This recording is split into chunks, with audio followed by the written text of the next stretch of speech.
The mythological and folkloric systems of Scotland, Ireland and Wales are sewn together like a rich tapestry of fairies, gods, goddesses, giants and dragons. And although these creatures inhabit other worlds, all this begins to make sense when we consider the evidence for the ancient use of two psychotropic mushrooms.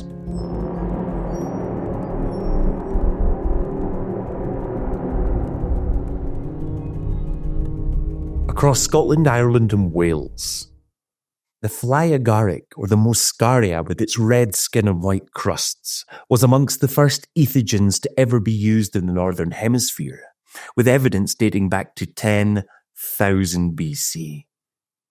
And then the psilocybin mushroom, or the liberty cap, otherwise known as the magic mushroom, was the second of the two most used mushrooms in the Celtic nations.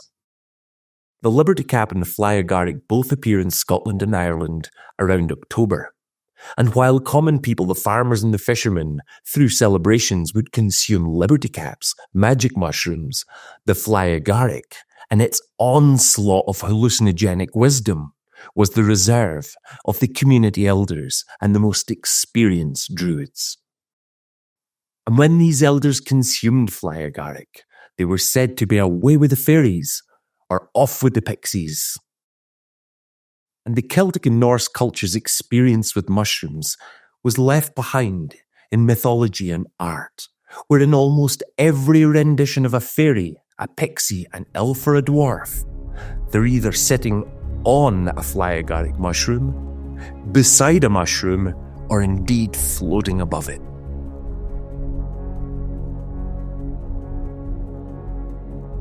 Both species of hallucinogenic mushroom grow around the Shaman festival, celebrated on the 31st of October as Halloween. But is it a coincidence that on that one day of the year, that people, while celebrating, would see these elves, ghosts, ghouls, goblins, dragons, giants, and demons?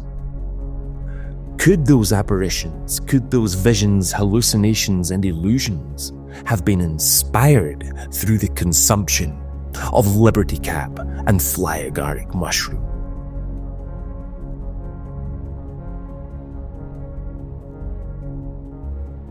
In Celtic traditions, normal poetry was enjoyed and experienced by everyone. But inspired poetry, that required the poets to go away with the fairies, to go on trips to other worlds, hallucinogenic imaginariums, where they believed they were communicating with the gods and be given divine messages. The Celtic term imbiforosnai referred to these inspired poets going through processes of sensory deprivation and eating off the red flesh, which is allegorical for consumption of the fly agaric mushroom. World mythologies often feature giants, the titans that preceded Olympus, for example.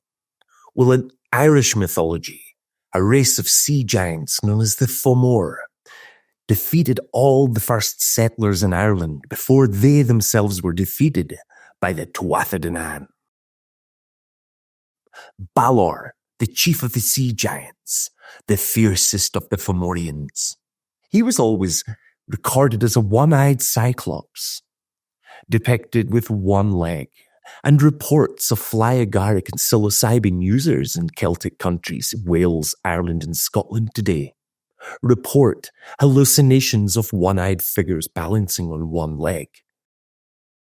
Irish folklore abounds with mythological heroes who consume magical substances and go on trips and voyages to unrecognizable realms. Perhaps the most famous is Finn mac Cumaill. When Finn was a young man, he lived with Finnegas, a wise poet, who one day was searching for the salmon of knowledge that had eaten 9 hazelnuts, that had fallen into the well of wisdom from 9 surrounding hazel trees. After catching the salmon, he gave it to Finn, And even though he was warned not to eat it, Finn cooked the salmon, but he burnt his thumb. Because Finn admitted that he tasted the salmon to Phineas, he was rewarded with the whole salmon, which meant for the rest of his life, all he would have to do was but bite in his tongue to receive the entire knowledge of the universe. It's not hard to see that in this story, the hazelnuts that fell into the pool of wisdom were magic mushrooms. Another great example of the controlled use of magic mushrooms in Celtic mythology and folklore is in the story or the Voyage of MáelDúin, which gets progressively more psychedelic with every chapter. Written around the end of the 1st century AD, Máel set sail on a legendary voyage to avenge the death of his father. But before he set sail, he met with a druid called Nunca, who offered him the restraints and constraints of his voyage. It's thought that Máel's meeting with the druid before he set sails on his voyage, this key step in the hero's journey, was actually when he consumed the mushroom. Máel took off to 30 islands, an island of ants, an island of horse demons, and an island of demons that revolved and reformatted themselves by shifting their bones and skin. And on the island with 17 eternally youthful women, there was a tree of intoxicating fruits. To quote the original text, after the crew had plucked all the fruit off one small tree, they cast lots as to who should try them first. The lot fell on MáelDúin. So as soon as he took some of them and squeezed the juice into a vessel and drank it, it threw him into a sleep of intoxication so deep that he seemed to be in a trance. Rather than in a normal slumber, he had no breathing or motion.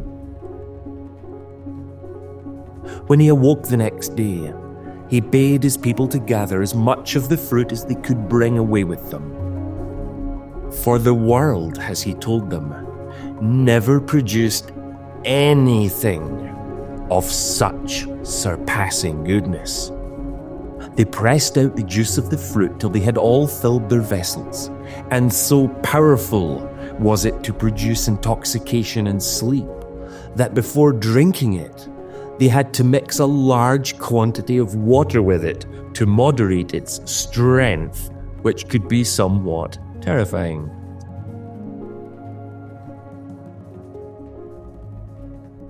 The 5th century Christian St. Brennan is another example of an Irish navigator who quested or voyaged to the Blessed Isle. But because he was pure of heart, he didn't partake in the mushroom, so he didn't endure the same flights of fantasy, being away with the fairies. He was delivered the pure doctrine. Another good example of the use of the psilocybin mushroom in Celtic mythology, and indeed in religion, is seen on the Ulster stone in Caithness, where this 8th century carved stone, found beside the chapel of St. Martin's, a remote satellite Celtic Christian monastery, was embellished with a range of mythological creatures. But right there in the centre of the stone is one very finely carved, 3-headed psilocybin mushroom. Looks like those Celtic priests truly were going to church on Sundays.